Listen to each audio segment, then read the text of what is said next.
All right, welcome back to a Wax Pack a Day. A reminder, here are those cards I'm looking for. Not finding many rookies, not finding many cards I need, but I did find a Tiger last time. So we'll see what we got in our pack today.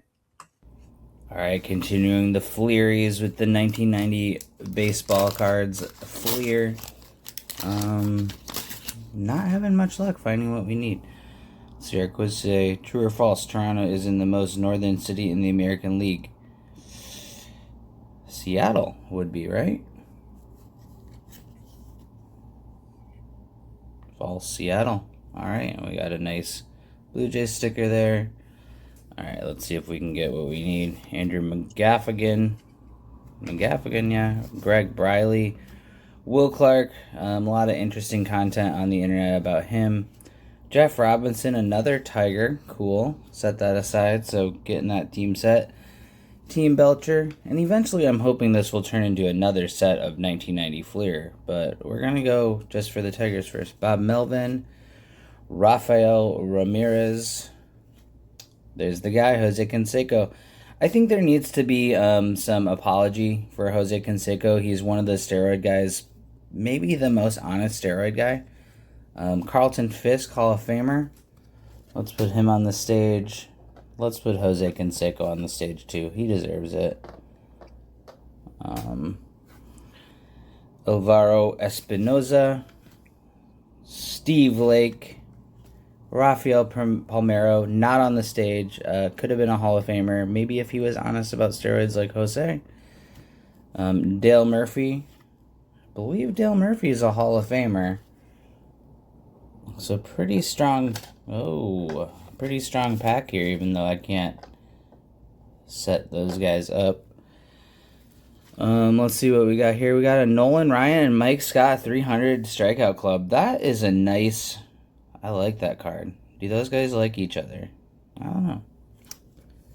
And then Chris Carpenter of the St. Louis Cardinals. Not that Chris Carpenter of the St. Louis Cardinals.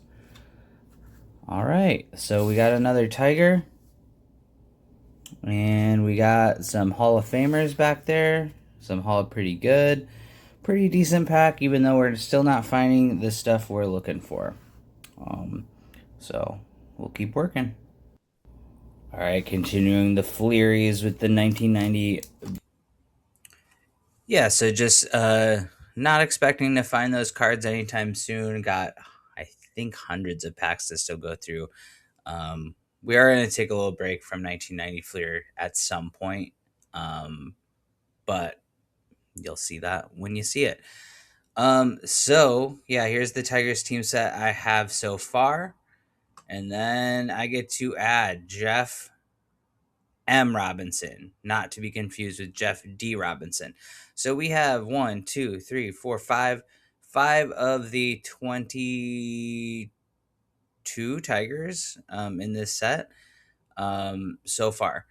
So because I'm a Tigers guy, I have the Tigers on to my left right now as we talk, as the playoff race heats up.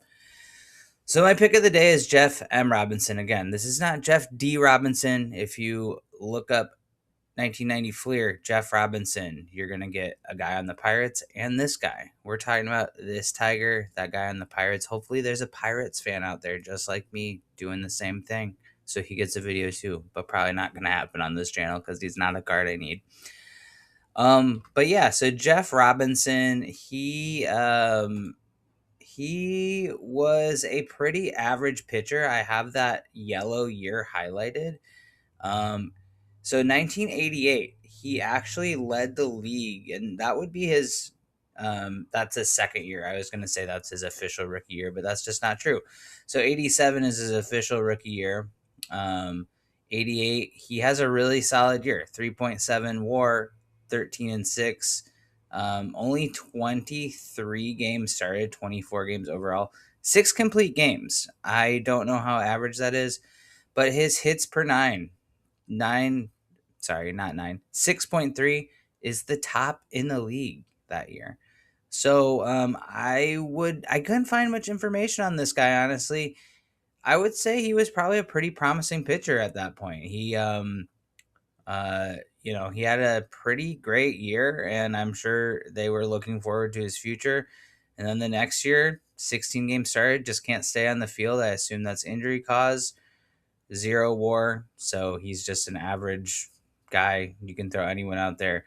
And then his career kind of goes to crap, where 1990 -1 WAR, 1991 -0.4, 1992 with Texas and Pittsburgh -0.2. I wonder if the other Jeff Robinson was on that Pittsburgh team still. Um, but yeah, so a guy who kind of looked like he started pretty strong, at least in that second year, and just kind of fell off. So a little bit more to add on the recap page, just because I like the information laid out here. So really interesting. You get these guys that are drafted to baseball like multiple times. So he was drafted in 79, said no. I think that was in a really late round. 80, said no. And then 83, the Tigers draft him in, I believe, the third round.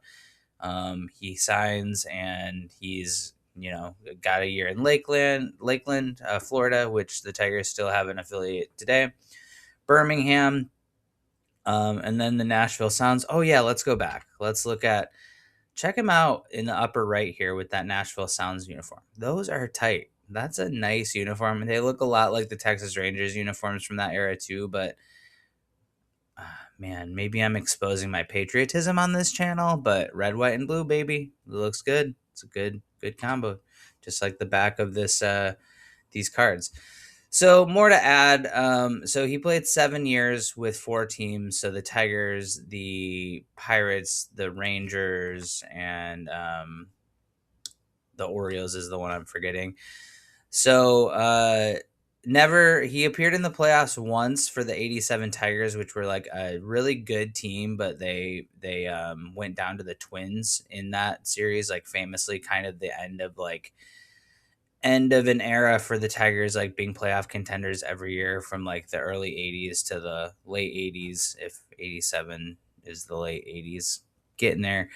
And unfortunately, he died in 2024. He did before dying. He coached. It really didn't say what type of coach he was, but it implied that he helped out with teams at spring training and stuff like that. Again, I couldn't find much Googling this guy. Not a lot of info, not a very illustrious career, but people without illustrious careers deserve to be remembered, and that's why they're on baseball cards. So somebody can talk about them someday, right? All right. That's today's episode. Thanks again for being here. Like and subscribe. Adios.